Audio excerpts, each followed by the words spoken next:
আজকে ইফতার অনুষ্ঠানের সম্মানিত সভাপতি আয়োজকবৃন্দ, ভাইরা, আসসালামু আলাইকুম।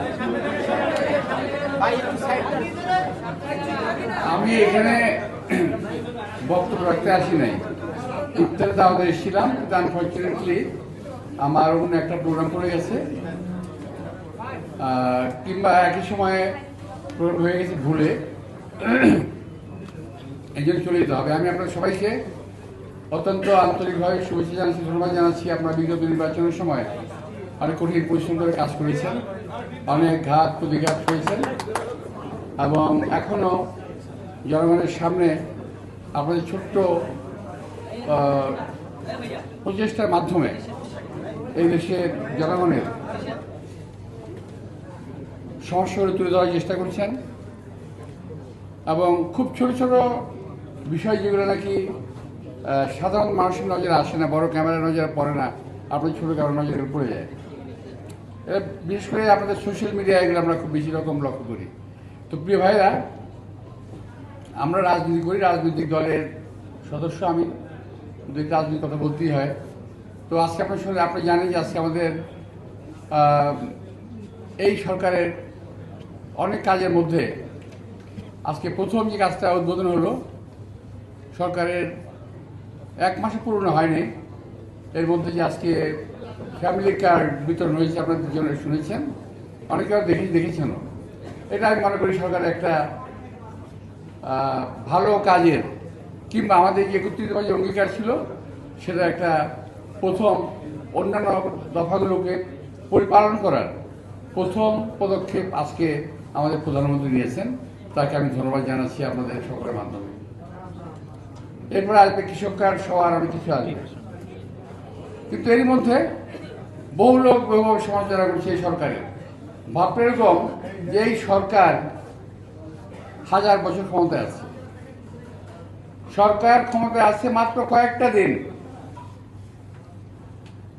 17 বছর ছিল অন্য একটা দল, এটা ভুলে গেলে চলবে না। তো অনেকেই ভাবেন যে এই সরকারের বোধহয় 17 বছরের সরকার, ওই 17 বছর সরকার। আসলে তা নয়। আপনাদের বুঝতে হবে, আপনারা সংবাদের পত্রের মাধ্যমে, আপনাদের মিডিয়ার মাধ্যমে তুলে ধরেন, এই সরকার 1 মাস এখনো পর্যন্ত 1 মাস পূর্ণ করে নাই। 1 মাসের সরকার। 17 বছর বাংলাদেশে মানুষ যেভাবে কষ্ট করেছে, একইভাবে আমরাও কষ্ট করেছি। অনেকে জুলাই নিয়ে কথা বলেন, জুলাই যোদ্ধা ইত্যাদি ইত্যাদি, যে শুধু ওনারাই করেছেন। আরে ভাই, জুলাইয়ের মধ্যে আমিও তো ছিলাম। আমরা কথাটা বলি না। জুলাই যোদ্ধারা বলেন যে তারা বয়স কম, তারা করেছেন, বারো আমরা তো না করি না, কিন্তু আমিও ছিলাম। কর্ণফুলির সামনে ছিল আমার অবস্থান। তো আপনারা যারা বলতে যাচ্ছেন সরকার সমালোচনা এখনই করেন, কালকে দেখলাম স্লোগান নিয়ে মাঠে নেমে গেছেন ঢাকা বিশ্ববিদ্যালয়ের কোনো জায়গায়। ভাই, কার বিরুদ্ধে স্লোগান দেন? এই সরকার একটা নির্বাচিত সরকার। আপনারা ভাববেন না যে এই সরকার একটা আওয়ামী লীগের মতো রাতের অন্ধকারের ভোটের সরকার, কিন্তু না। এই সরকার কিন্তু কোটি লোকের ভোটে নির্বাচিত সরকার। স্লোগান দিয়ে নিজে দাবি কথা বলতে পারেন, এছাড়াও দাবির কথা জানানোর একটা সিস্টেম আছে, সিস্টেম আসতে পারেন। কিন্তু দয়া করে দেশে এই অবস্থায় এই সরকারকে বিব্রত করার চেষ্টা করবেন না। কিছু কিছু লোক ক্ষমতায় যাওয়ার লোভে দেশকে একটা অস্থিতিশীল পরিস্থিতির মধ্যে নিয়ে যেতে চায়। আমরা আহ্বান জানাবো, এই রমজান মাসে আপনারা দয়া করে ওই অস্থিতির পরিবেশ সৃষ্টি করার চেষ্টা করবেন না। এবং আরেকটা জিনিস বলবো, যে রোজা মুখে রেখে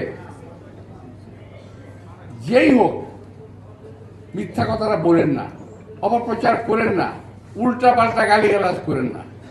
এতে নিজেদের বংশের পরিচয়, মর্যাদা কিন্তু পরিচয় পাওয়া যায়, কে কোথেকে আসছেন। আপনাদের একজনের বাবা হলো জামাতের রোকন, মা জামাতের রোকন, নিজের মাথার মধ্যে টুপি, তারপরে দাঁড়িয়ে আছে, অর্থাৎ সুন্নতের সমস্ত কিছুর উপকরণ শরীরে রেখে যখন একটা মানুষ রোজা মুখে রেখে গালিগালাজ করে তার রোজা কি থাকে? তো ভাই, আমি শুধু প্রতিবাদ করি, কথা আমি বলে গেলাম কেন জানেন, অনেকগুলো মিডিয়া তো প্রতিবাদটা করে গেলাম। তবে আমরা রোজা মুখে থেকে গালিগালাজ করি না, মিথ্যা কথা বলি না, একজন মানুষের বিরুদ্ধে অপবাদ দিয়ে নিজেকে প্রতিষ্ঠিত করার চেষ্টা কখনো করি নাই। আমার রাজনৈতিক কেরিয়ার 1 বছরের না, বহুদিনের। তোমাদের অনেকের জন্ম হয় নাই, বাপ মায়েরও বিয়ে হয় নাই। সুতরাং এই কেরিয়ারকে টোকা দিয়ে ফেলে দেওয়ার চেষ্টা করো না, নিজেদের কেরিয়ারকে বিল্ড আপ করো সত্যি কথা বলে। মিথ্যা কথা বলে অপবাদ দিয়ে এই রোজার মাসে মানুষকে খাড়া করার চেষ্টা করো না। তাহলে ইনশাল্লাহ আমি বলবো যে আমি তো তোমাদের মতো এত সুন্নতি লেবাস আমার নাই, তারপরে বলবো আমার মুখের কথা কাজে লেগে যাবে যে তোমাদেরও কিন্তু এটার জন্য দায়িত্ব বহন করতে হবে কোনো না কোনো সময়। তোমাদের সবাইকে আজকে যারা আমাকে আমন্ত্রণ জানিয়েছে তোমাদের, তো সবাইকে আন্তরিকভাবে এবং মেহমান যারা আছেন সবাইকে আমি ধন্যবাদ জানিয়ে এবং ক্ষমা প্রার্থনা করে আমার একটা প্রোগ্রামে যাচ্ছি। সবাইকে ধন্যবাদ। আসসালামু আলাইকুম।